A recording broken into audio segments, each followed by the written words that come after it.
first blessing that the Lord has taught me by doing this is being able to work independently, working alone. It gives you time to clear your thoughts, to clear your head. Now, I was a sort of a hellish type guy. A guy would sometimes would rather fight than switch, but you know, through the years I've learned to let the Lord handle some of that pressure and take off some of that problems that I have. And it gives you time to think out here. It gives you a time to really reflect on how you could have better handled a situation. And if you throw a few scriptures in there, you know, I can do all things through Christ, and first seek ye the kingdom, and all his righteousness and blessings will be added unto you. And then it's, you know, you walk by faith and not by sight. It's just wonderful to see what God does through landscaping and his beauty between the trees, the shrubbery, and the flowers.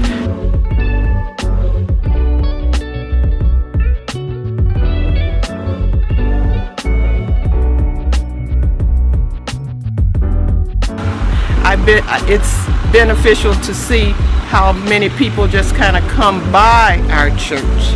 Some come in, they look around, others come in, and we greet them, and we perhaps even direct them to the right personnel.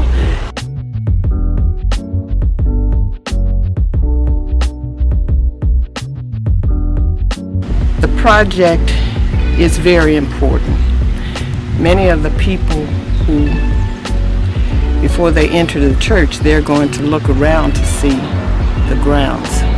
So by being out here working alone, it clears my head. You know, I feel free, and I feel I can see the accomplishment of my direct results.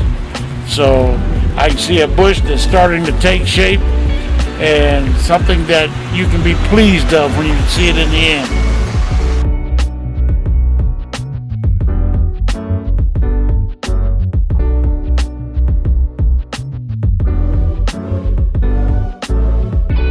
Personally, I have benefited from just being out in God's presence, to see his beauty, and to see how he works through just the plants.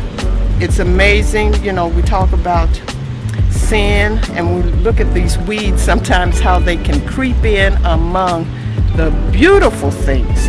And so it just reminds me, there's always a spiritual lesson that I feel that I take from saying that we just have to be mindful that sin is ever present.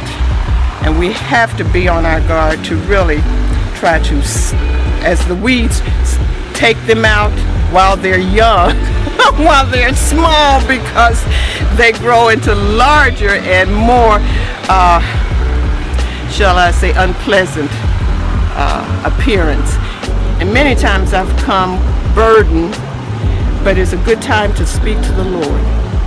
No one can hear you. If I want to praise him and sing, I can do that. Make a joyful noise, as the Lord said. No one's going to judge me and say I'm off key.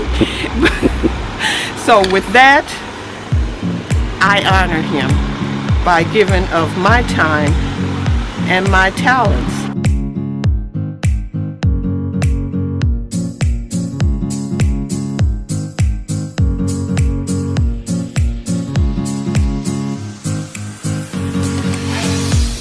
So I remember when this tree was almost dead. When I trimmed it back, it started to grow again. That tree there, it was almost dead. And look, now it's almost filled in now. So I got to shape it up a little more, but it looked good, though. But then, hey, ask Bishop. Bishop will tell you. I'll start to take it out. I did.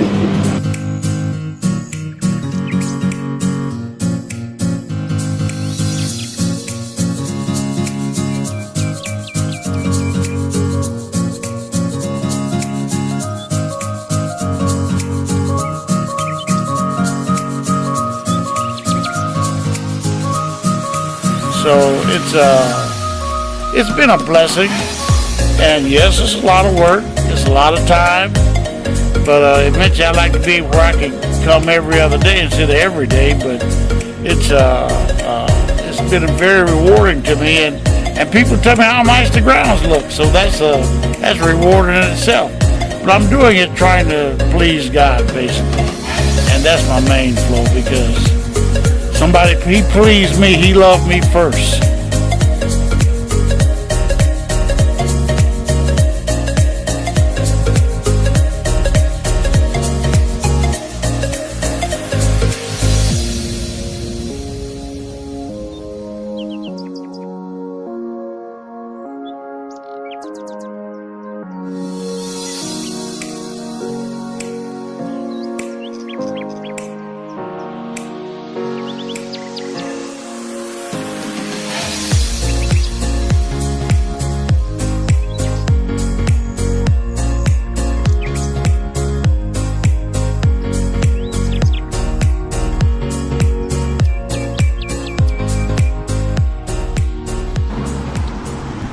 We'd like to give a vote of thanks, because this project could not have been possible without the help of others. A special thanks to Brother and Sister Terrence, Deacon Kenneth Hayes, and Deacon Durgans. They have helped us in many ways, and others have encouraged us. Yes, Deacon Dixon. Deacon Dixon and the support there is just wonderful. And Sister Linda Evans, with the many resources that she has provided on this journey. May God bless all of you. And we thank Bishop for allowing us yes, to partake such an undertaking, hands free to do what we want to do. So we thank him for providing some of the funds, and I hope that it will be continued. Amen. God bless you all. Also, we'd like to thank Deacon Moody for turning us on to his father-in-law's truck. It truly has been a blessing and a pleasure to drive it and own it, and its workability has definitely saved us time and labor.